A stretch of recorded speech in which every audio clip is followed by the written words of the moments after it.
What are the commonalities among leaders who sustain excellence over an extended period of time?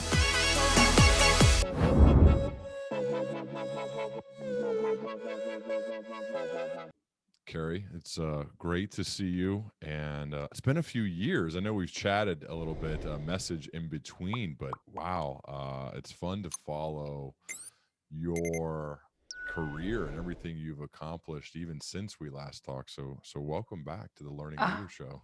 Gosh, Ryan, I'm so glad to be here. And hey, likewise for you. I think the last time that we talked, you were just starting to write your book, Yeah, and look at you now. it's crazy. It's crazy, isn't it? Yeah, tens of Yeah, thousands of copies later, tons of guests. I You've know. you've uh, you've It had quite the accelerated path. Well, yeah, I appreciate it. It's cool to follow along to see all the neat things you've done, especially now coming up with your next book, Span of Control. And before we get to too much in there, I actually want to start more on a personal level. And you write about this as well. Um, you had a really tragic experience in relation to your mom when she got Mm. diagnosed with pneumonia. Can you share more about that story as well as how span of control really plays a role in the story of your mom? Oh, for sure. So it was about 3 years ago now, just 3 years ago, about a month ago. And I was in the middle of a really arduous road travel schedule. I do about 100 pre-COVID, about 100 keynotes a year on the road. And as you know, and what your listeners might not be aware of, in it's kind of an odd industry because contractually you're obligated to be there, right? You can't just tap out because something comes up or all of a sudden there's a school function. There are no sick days. You're contractually obligated to be there. And at about the beginning of February, all of a sudden, my mom, who lived down in Florida, and we live up in Minnesota, started to become sick. And I kept telling her, "Hey, you need to go to the hospital. It's okay to get this checked out." My dad had passed away about 10 years ago, so she lived alone. And she was told at first she had a cold, and then she kept struggling to breathe. Just walking to the bathroom was really challenging. And then they said, "Oh, it looks like you have pneumonia." So they throw her a handful of drugs and say, "Just let us know, if you're not feeling better." She was obviously not feeling better, so she ends up going back to the hospital, really struggling to breathe. And for almost 2 weeks straight, they gave her nonstop, super, super heavy doses of antibiotics and diuretics to try to strip fluid because her legs were starting to swell, just all these different things. And I, realizing that she was not doing well, am rerouting all of my engagements so that I'm trying to fly down to Florida for even 12 hours, get right back on the road, fly in and out of Orlando to try to manage and figure out what's going on. Well, in that time, I'm also having to show up on stage prepared, having strategy meetings, board meetings, all of this stuff. And in my mind, not letting on to anybody that I'm trying to manage this whole life event with my mom being really sick and frustrated with what's happening, the pace at which things are, that there are interventions, that we're trying to get specialists to come in. Long story short, by chance, on her third pneumonia lung fluid draw, that they were doing a 72-hour test where they're like, "Hey, we're still not seeing this pneumonia." An oncologist happened to be walking through the lab room and looked at it and said, "Well, that's not pneumonia. She has stage 4 lung cancer." So, needless to say, it took us all by surprise. And the rapid descent was something that I was so unprepared for. and we ended up losing her. And I'm going to cut to the chase a little bit, and probably should have warned a few people that this is where the conversation was going to go, especially if you struggled with the health of a loved one in the last couple of years. It might be feeling a little bit raw. We ended up losing her after almost 2 weeks after the sudden diagnosis of stage 4 lung cancer. And the only thing that even kept me feeling like during that time, and while I was still flying back and forth and getting on stages in front of, in some cases, several thousand people, in some cases, just a couple hundred people. And then even in the couple months afterwards of trying to work through everything that happens when you lose somebody like that, is this idea of span of control. Because there were times that the depth of my grief, my frustration, the depth of loss that I was feeling in the moment, I felt like I was going to evaporate. I felt like I am losing everything right now and I have no control over it.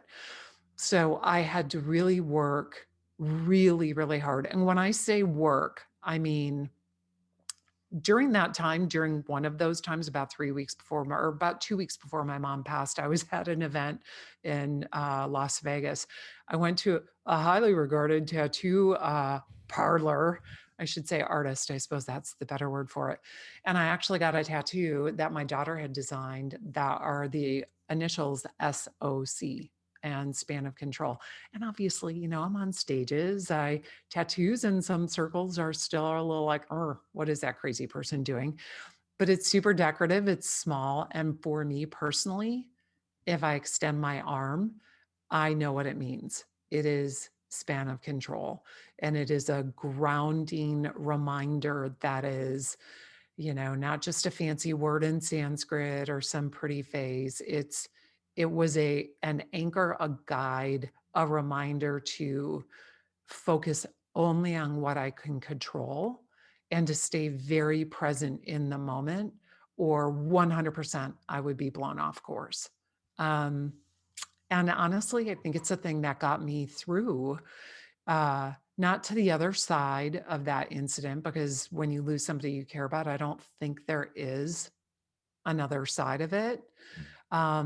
But what it allowed me to do was function at a level required of me, not only professionally, but I also have 4 kids. So and I'm on a couple of boards and I have a business to run, and I don't have the luxury to take time off for quote me time. So span of control is really the thing that at that point, and I had already started working on the book, that I was like, you know what, I have to share this with people. I have to share that it is not just a fancy word. It's not just a framework that's a business strategy, but it's a life ideology of when you're in the midst of it, when you're in the chaos, when you are maybe in the depths of despair, there is a path forward. I promise you. And you have to build in the resources and resiliency in yourself so that when you're in those depths, or when you're being challenged, when you're facing a lot of adversity or uncertainty, that you have a path forward and a way out. Wow. That was a really long answer to a Thank really you. short Thank you for question. sharing, Carey. I can edit this out if I need be. I probably should have tipped you off that I was going to go there, but so I apologize if that was out of line. No, no, no, no. Okay. Hey, you know what? We have probably the majority of our listeners right now, and your followers, fans, advocates, it definitely in the last year have gone through something that they think they're not going to be able to make it through. Yeah. And if they haven't, good for them, good for you. That's awesome. But I promise you, we all are going to experience crucibles. We're all going to experience challenges in our lives. And if you haven't been through that yet, or you have and you still feel like you haven't navigated it successfully, you have to build those skills in Yeah. order to do so, and in order to figure out a way that you can help your teammates and your family members and those you lead become more resilient and more resourceful. Because if you don't do that, I think you're actually setting them up to fail as well. If you hit every other good notch on the leadership or management belt, but you're not able to build within your people and your teammates a framework and a way to think about how to move through uncertainty and challenges, I think you're missing not only a big piece of leadership, but an opportunity to set your people up for success. So let's talk about some of the how-to aspects of your frameworks of span of control. So you're talking about a deeply, deeply personal issue, a tragedy that people go through. That's life, unfortunately.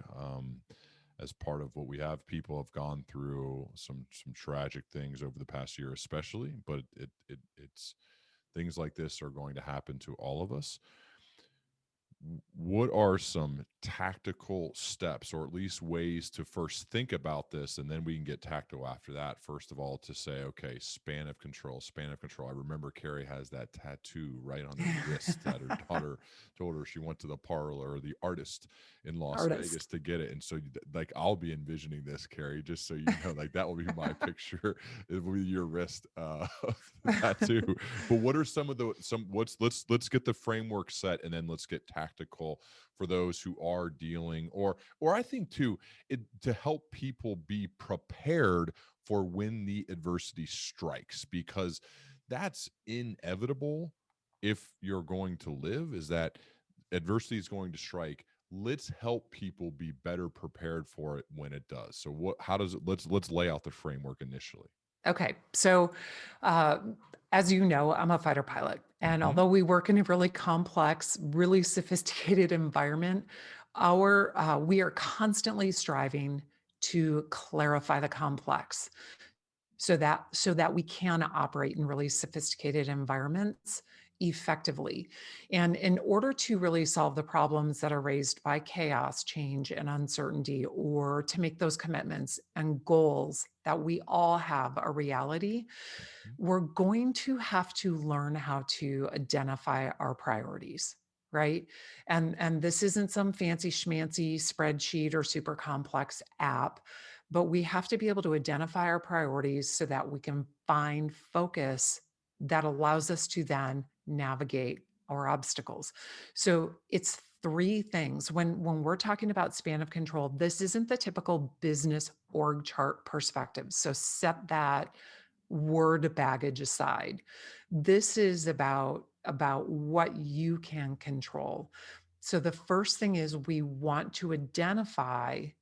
have to focus on what matters most. The second thing is we're going to formulate a flight plan for success.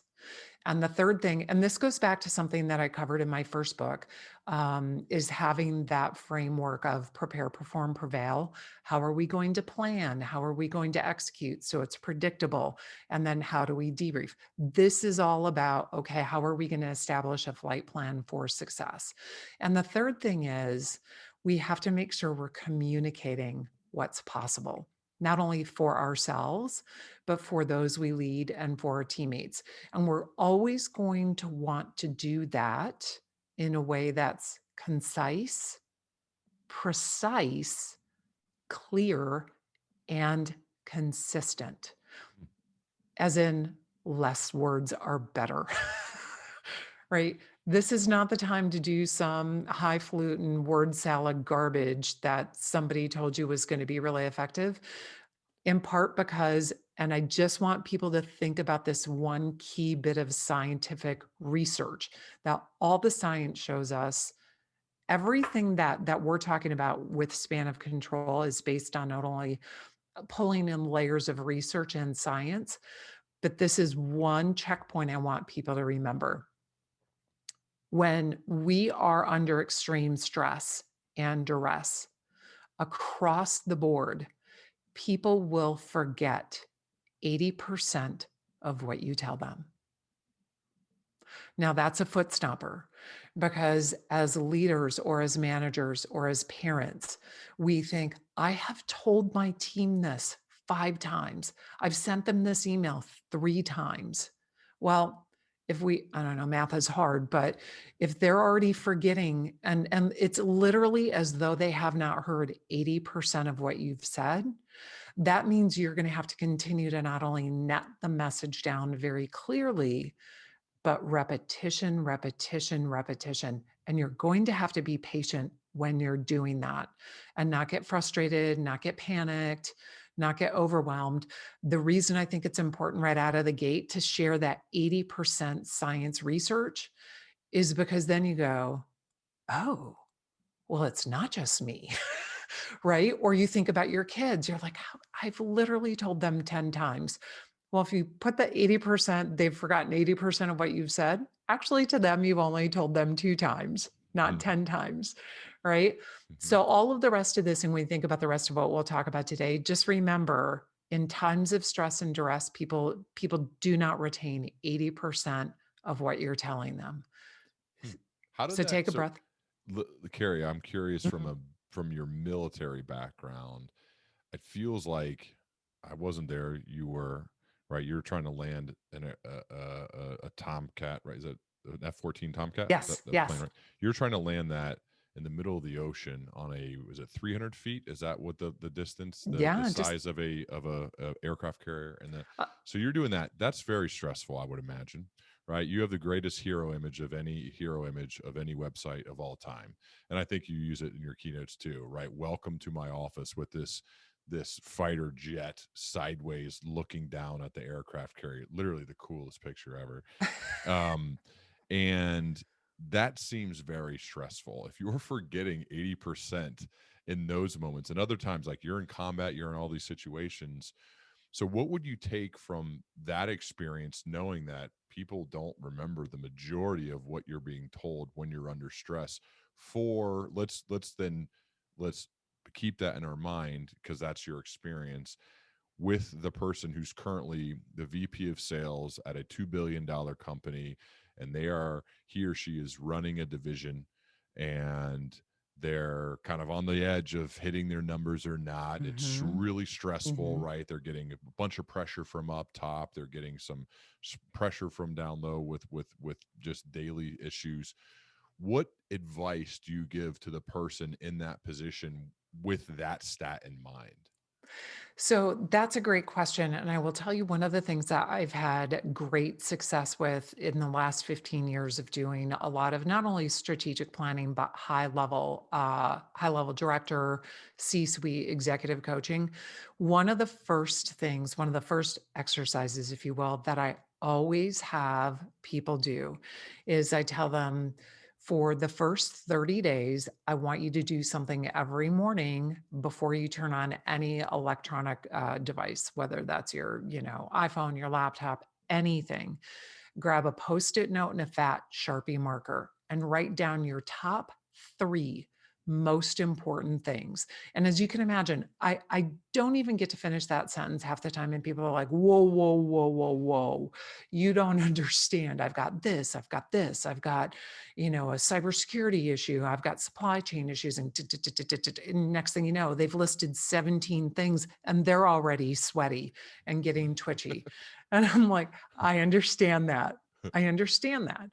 But I want you just for the next 30 days to grab that marker and grab the Post-it note and write down your top 3 most important things that if you focus on those 3 things, they will start to move the lever, your performance needle.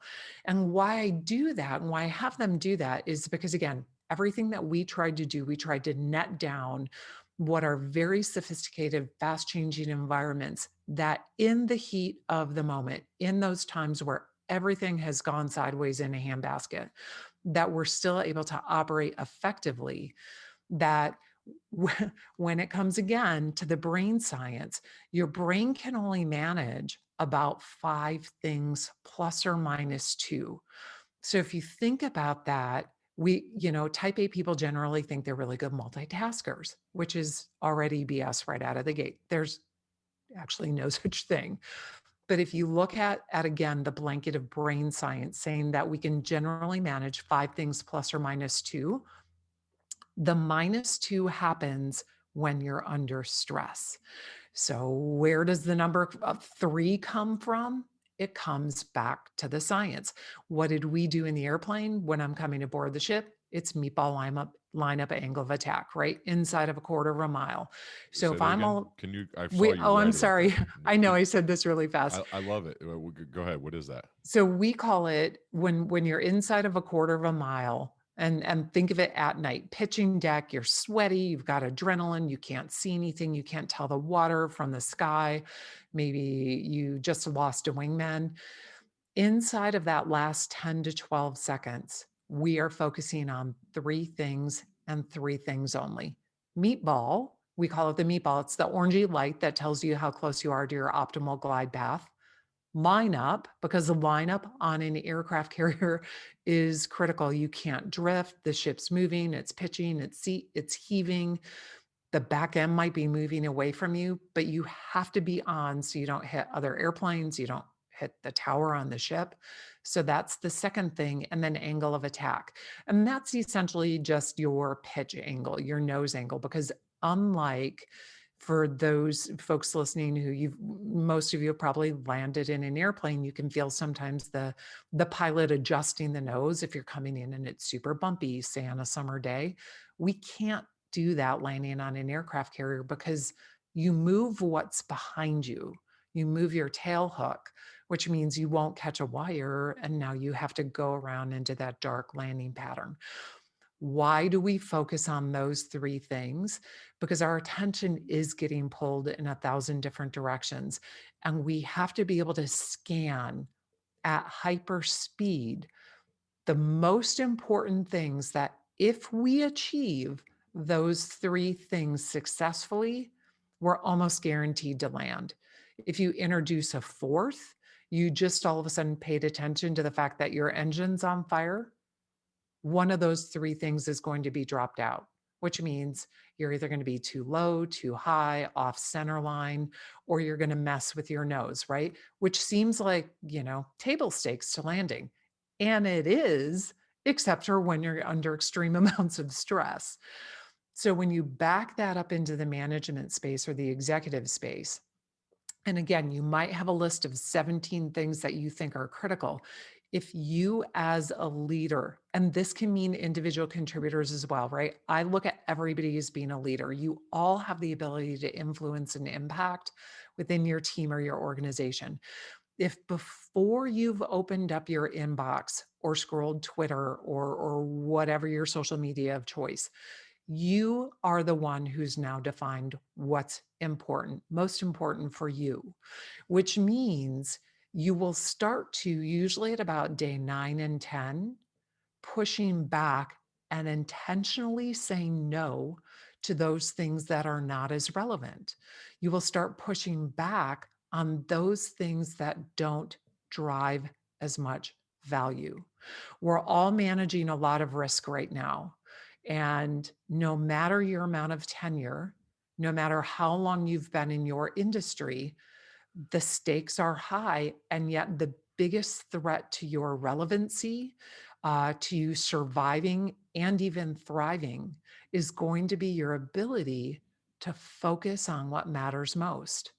But you also have to be able to identify the most important things that matter for you and your organization. Because what holds out to be true across every industry and literally all of time is that 2 things. Under pressure, you do not simply rise to the occasion. You don't. You might once, maybe twice, but over the course of time, you will sink to the level of your training and your preparation. The second thing is that proves to be true for every high performer or somebody aspiring to do more. If you dilute your focus, you will dilute your power. Hmm. Straight up. I mean, if you look at every top executive, every Olympic athlete, anybody who's training for a triathlon, an Ironman, maybe your neighborhood 10K, if you try to do all the things, you're literally not going to be good at any of them. So, but again, when we net it down to the leadership perspective, yes, we all have a lot of things pulling on us, but again, we've got a couple of big things right now that are constantly nipping at our leadership heels, if you will. The pressure of the constant disruption to our business model, right? All of Yeah. our business models right now, and even our organization or our teammates' capacity or ability to deal with nonstop change. Yeah. So Makes me how, go go ahead. ahead. Go ahead, Carrie. No, I was going to say, so how we build that foundation then is not constantly assaulting ourselves or our teams with the flavor of the day of, okay, now we have 10 things we have to focus on today. And well, yesterday you told me it was this, right? So it's identifying those top 3 things before you open your inbox, because you know and I know, as soon as you open your inbox, you are literally 100% in reaction mode, and you are addressing and firefighting everybody else's demands instead of necessarily what might be the thing you need to do to drive the most business for your functional area, for your unit, for your board, for your organization. It reminded me, Carrie, I was going to say, read recently about Jeff Bezos's idea of single-threaded leaders, and meaning he would ask questions in meetings about a new product or an initiative, and he would say, "Who is a single-threaded leader in charge of this?" And what he meant by that is there was always a leader who had no other job other than to be focused on this one initiative or this one product or this one project, whatever it may be. And the some of the, if you look back at the growth of Amazon over the years, is because this is a part of their process where, if you study history, this idea of being able to focus on your specific priority, singular, Mhm. that increases your odds of things going well. I think it seems right in line with the span of control mindset of because I think the what may come out against this though as well, Ryan or Carrie, you don't understand. I have 17 different priorities given to me by my boss. So that would be great to be a single threaded leader. That'd be great to only be in charge of one thing. That's not my reality. That's not my world. So, what do you say to the person who is in the mid level leadership role, big job, big responsibilities, who is rolling their eyes right now because, yeah, that sounds great to you guys, but you're not sitting in my seat within my business with the boss who has 19 different priorities they've dumped on me? Right. And I 100% get that. And my answer to that would be yes. And so this is in conjunction. So, and Ryan, I know you're familiar with this, but in my first book, Fearless Leadership, lots of research in there, lots of good stories and anecdotes about how you can move through really fast changing situations on an individual level with courage, tenacity, and integrity. And then also on a team or an organizational level where everybody's understands and is oriented on that purpose and a common vision, Hmm. has a good framework for execution in place, and then is developing processes and habits of a continuous learning environment so that you're developing a culture of excellence. So, all of that being said, I get it. And I also am not 100% bought into the single threaded leader, if you will, because I think there's a danger in that. It can work, but in that, I think if you would dive deep into let's say the Amazon situation, Hmm. which clearly, I mean, they're enormously successful. There are people in there, there are outliers there that are not so single threaded, Hmm. that their head is up and it's looking around different functional areas and business units so that they can pick up on the trends. Otherwise, if you have, say you have 10 different functional areas within your organization, just for math's sake. And if you're going to advocate for everybody in there needs to be a single threaded leader on that functional area, to me, that is thousands of opportunities, and you're going to have blind spots across the board. That's dangerous.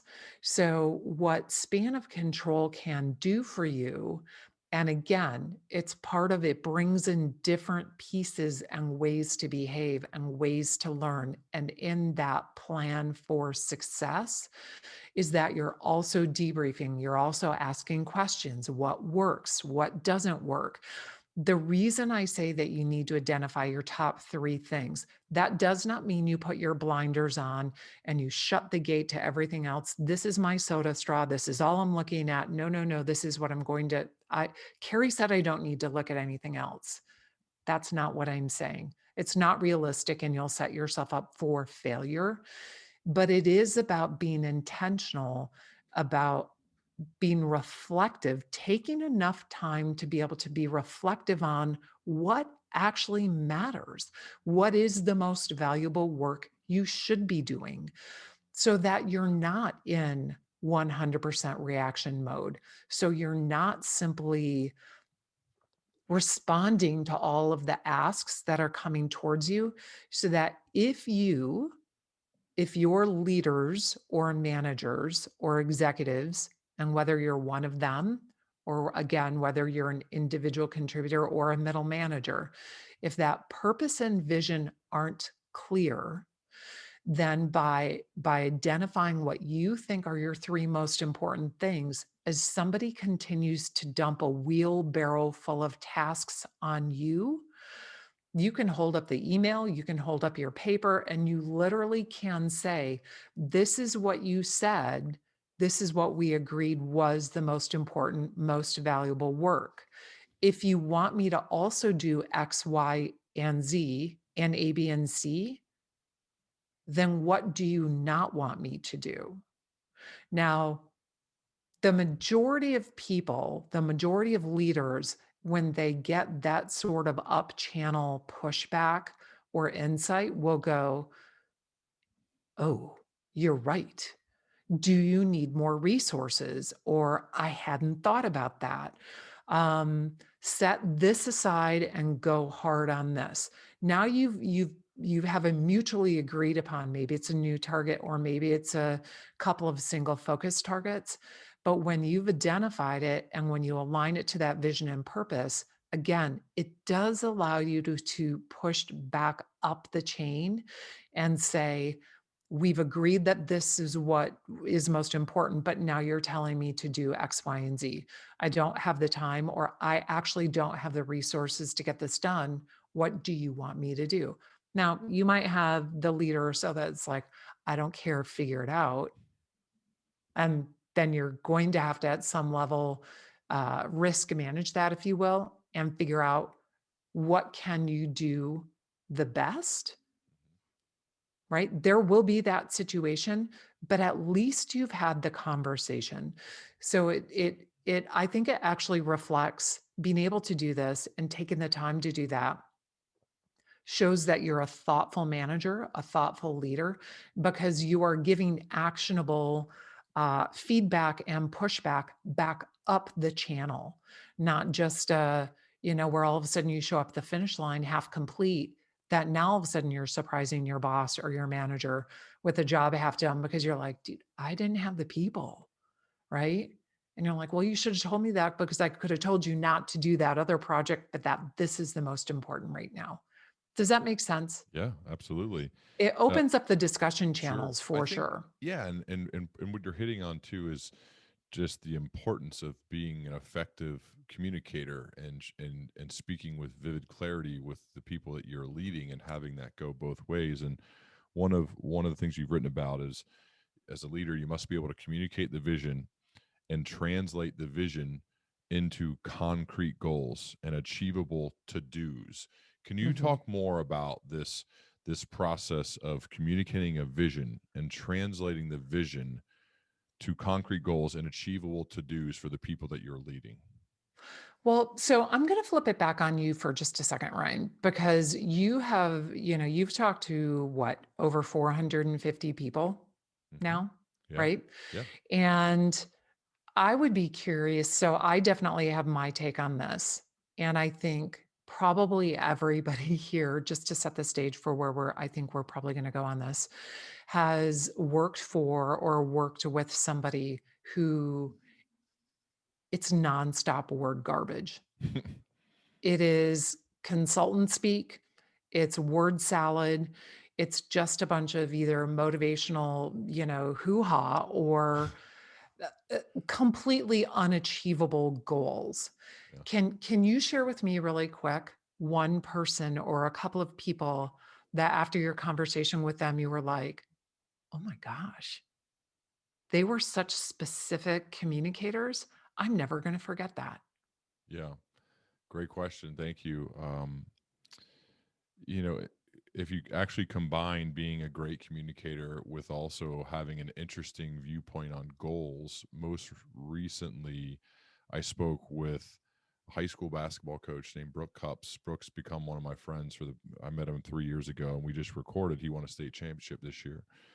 And Brooke does not set result based goals.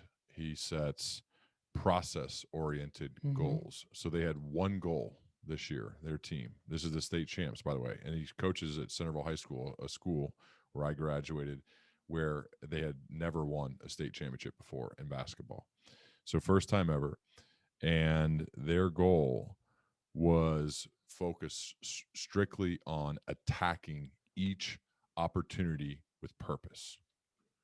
So they had to discuss what that meant, and they had to hold their team accountable to that. This was an opportunity. We didn't attack it with purpose. Or this is an opportunity. Let's go attack it with purpose. This manifested itself in the state championship game. I was fortunate to watch this happen. They're winning by 1 point. The other team had the ball. A few seconds left on the clock. The ball's down at their end, at their opponent's end, so they just need to pass it in, and hopefully the opponent at least is hoping to get a shot off to make it to win the state championship. And Coach Cups, Brooke, before that said, "Look, this is an opportunity. Let's attack it with purpose." And then he said, "The result is going to take care of itself. The Mhm. result, Mhm. like Bill Walsh's book, the score takes care of itself." And to me, it really spoke to me because I've been in those organizations, Carey, where they set these stupid goals. Mhm. And me, I grew up in sales, and I was actually, um, because of my performance the year before, it hurt me because they say, "Oh, this guy's going to crush it, so let's just jack 50% on top." It's like, do you see what we just did this A past year? tale as old as time. Right, of course, Yeah, of it's a course. punishment. It's a disincentive. The laziest, worst way ever to lead. So any sales Yeah. leaders, do not do that, Don't by the do way. that. But Oh, it's but the anyway, worst. I actually kind of changed my mind a little bit, and that's the cool thing about doing this podcast, Carrie, is I get to learn from so many incredible people who are actually doing it. In this case, winning a state championship for the first time ever. And I thought that's more in line with the way I like to be. Like, let's set process, because for this podcast, for example, Carrie, you mentioned the length and what's happened. I set no goals. I've never set a Mhm. goal with this podcast. Never. My only goal is I just want to keep doing it. That's it. I just want it to be good enough that people want to listen, so I get to keep doing it. There are no other goals. And so for me to do that, I just have to be good at this. I have to get better at asking questions. I have to do my research. I have to prepare. I have to spread it so that people want to listen. That's it. So I don't know. I'd be curious to hear that. Like, that's my response. I know I teed it up to you, and I appreciate you turning it around and getting me tuned up a bit. But what do you think about that when it comes to both communication, holding people accountable? Because in this instance, this example, they held their guys accountable daily, and then the result taking care of itself. Well, I think you and I, although we may not agree on absolutely everything, I think we are probably spectacularly aligned in a lot of those foundational elements. I know we both have, backgrounds in not only working in the corporate world, but also from an athletic perspective as well. And when you look at the most successful coaches or who go on to have force multiplier people who played with them, right? Across every single type of sport. You know, it is that batch of coaches that are able to lead in a way or communicate in a way that in times of sport peril, I don't know if that's really a thing, sport peril, It where you're on works. the cusp of losing a really big game. Yes, it Talk works. about word garbage, but I'm like, ooh, peril. Um, that they're able to, you bring it right back to the foundational elements, right? They don't panic. Yeah, they might raise their voice. We've all seen, Bobby Knight or Coach K or, Hmm. a couple Hmm. other renowned coaches become quite animated, Hmm. but it always goes right back to the fundamentals. It always goes back to the goal, because what can you do? You can control that. You can control the way you behave, what you are going to do. If you let yourself get pulled sideways in all of the chaos and all of those things you can't control, 100% you are going to fail. 100, again, yeah, you may get lucky once, but consistently you will fail. So the people who are able to communicate to their teammates when, a shared goal and that common purpose during times of overwhelm and uncertainty are going to be the ones time and again who will come out ahead. Which, what does that mean we have to do? Once again, the great communicators clarify the complex. And it's all of us owning that piece of it, and that remembering again, your job as a leader at any level is that during those times of uncertainty and chaos is going to be to hold your team together. Hmm. It's not, you're going to have that shared framework, as you alluded to, and we've talked about with fearless leadership, that shared process, so that in the heat of the moment, in the heat of battle, in the heat of chaos, again, you are going to be able to make better decisions quickly. And that's what that's going to net down to, is how are you going to be able to make a better decision quickly? Doesn't have to be a perfect decision, but a better decision. And so many, oftentimes I think people think, well, you're a fighter pilot, you just intuitively know how to prioritize tasks, you guys just know how to communicate. No, we're taught some of those skills. Some people can adapt better than others, but we're taught how to prioritize effectively in high stress environments. One of those pieces of communication is definitely, we believe in calm brevity, right? We've already done the brief. Everybody knows the goal. Now, if we're going out in a flight of 4, a flight of 20, a flight of 60, we may not all get to that endpoint in the exact same way, but we all have agreed before we start executing, before we start flying, we've all agreed what success looks like. And and that is a step oftentimes I think people forget, right? So that when things do start getting overwhelming or super complicated or complex, and then they start adding all this word garbage and again, a 3-inch binder full of strategy, people tap out, right? I can guarantee people are just going to sit back and go, I'm just going to do what I normally do. And hopefully that's going to be good enough for me to get by, right? Because Yeah. it's too overwhelming. So we have to figure out, this goes back to, again, that clear purpose and vision. You think basketball, who are the great people at that? Coach K, John Wooden, uh, Muffet McGraw, Pat Summitt, very, very clear and concise on what not only the vision is, but the expectation. Mhm. So when we have that shared vision and that framework, then you have to net out what that looks like. How do we clarify the complex?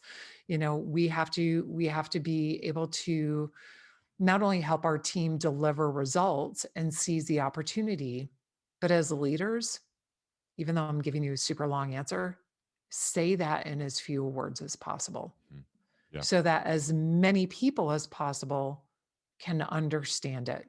So, no big 9-syllable words. Don't impress me with your MBA or your PhD from wherever. Like, set that stuff aside for your white paper.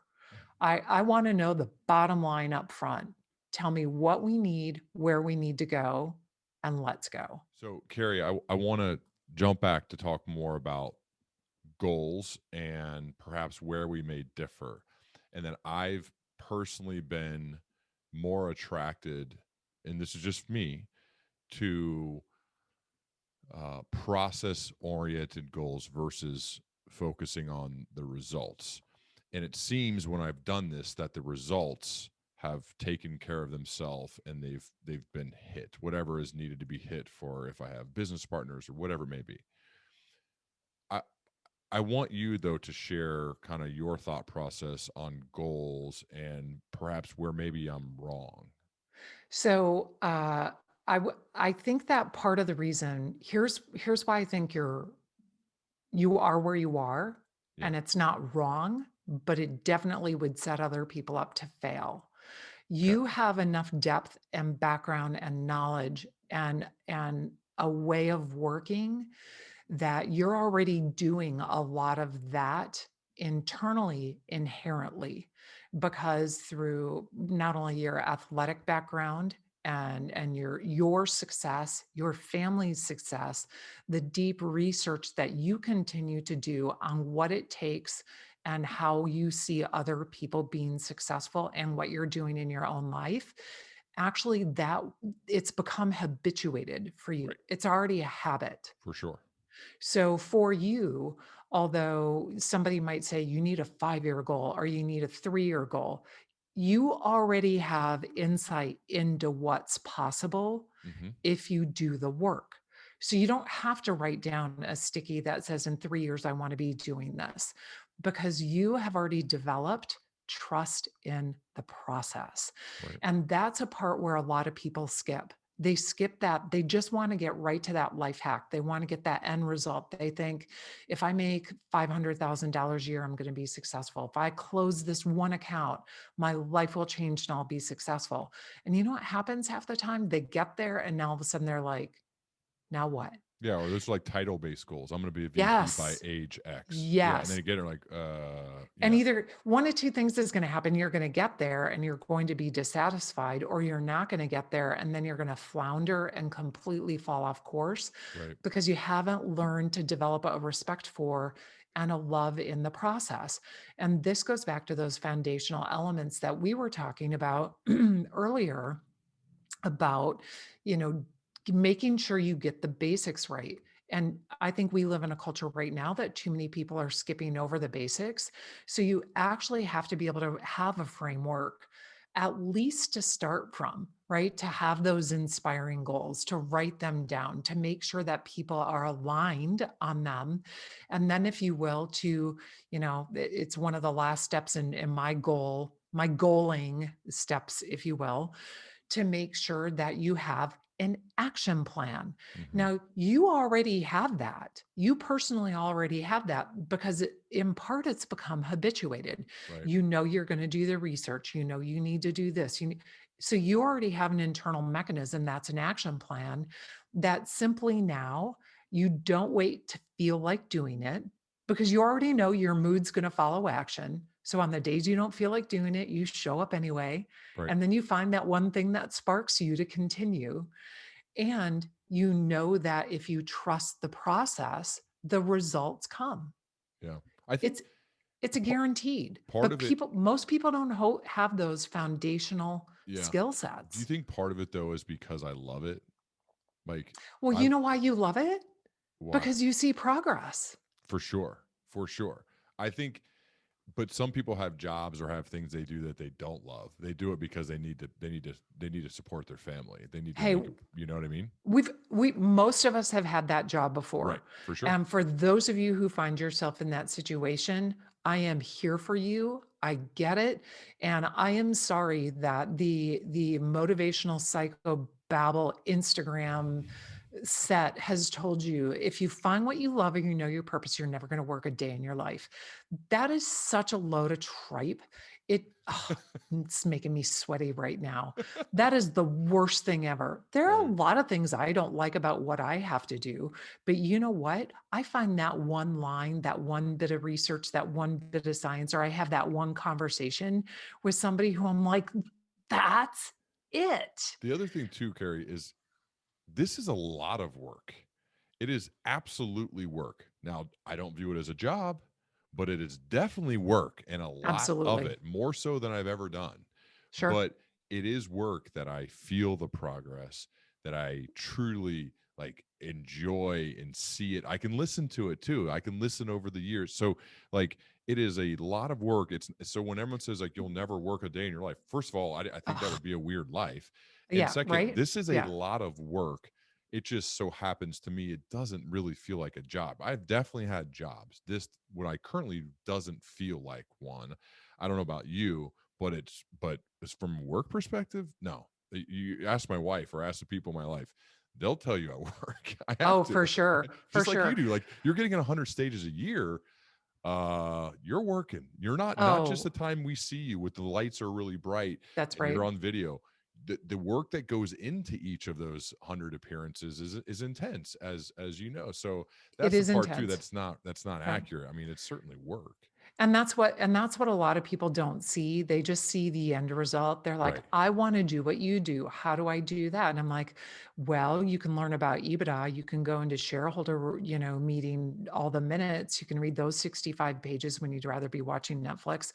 Or, you can do this and this, and you can learn about cybersecurity and you can learn about ESGR. You can learn about all these things.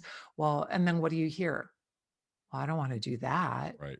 And I'm like, but that's what allows you to have these great conversations because if somebody drops something in, you're like, oh, I just read this. Right. So I think there's that. I think we do have to have goals and or you have to invest enough time and energy and understanding that it's in the process, it's in the grind. If you're working at a high end bathroom fixture company and you're like, dude, I spray epoxy on toilets. How is that fun? My answer to that would be somebody's mom, grandma, or aunt, or whoever loves that toilet in their bathroom right now, and you want to do a really good job so they can clean it easier, their family stays healthy, and they think their bathroom's pretty. Like your job matters. Mhm. There's not a job out there right now. There is not a job out there right now that doesn't matter. And I've done some dirty jobs. I've turned corn, I've mucked horse stalls. I almost got fired from a job working in a car wash drying door jams when I was 16 because I missed two door jam handles, right? Yeah, I have the cleanest doors ever when I wash my car now, I can promise you that. But it's finding joy somehow in the process Mhm. and trusting that you may not see the result right now in the grind and in the work you're doing, but I promise you, if you stick with it, eventually that lesson is going to come back to lift not only you, but others as well. Love it, Carey. One last question. So I would imagine that given everything you've accomplished in a wide variety of places, people probably come to you a lot for advice. Particularly, let's think of those in the early stages. Perhaps they've just graduated college, or maybe fresh out of the military. What are some general pieces of life/career advice you would give to that person? Wow, that's a great question. So I think the one thing that I would so strongly encourage everybody to really take to the essence of who they are is that you know what, you need to be able to set your ego aside. If you are able to develop habits that you are continually learning and growing and staying curious and always asking, really, I think the question of what's possible or what if you will be able to go not only farther than most people have gone before, but as importantly, I think you're going to be able to bring more people with you. Mhm. So if you're able to set your ego aside and stay engaged and say, the Blue Angels are legendary for this. And I always love debriefing with people, encouraging them to do this. And, is owning your mistakes and say, hey, you know what? I made this mistake and I can fix it. I'm glad to be here.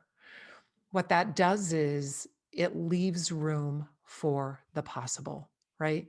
I think the lesson here is that you have more control than you think you do, right? And if right away you start pushing back or thinking, oh, I'm not going to be good enough, or somebody's already done this, or I'm not strong enough, or I have nothing to say, or even the counter to that of I shouldn't have to do this. I have a degree. I have a master's. That's not my job.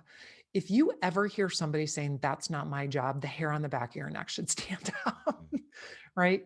Because success and determining what's possible is everybody's job.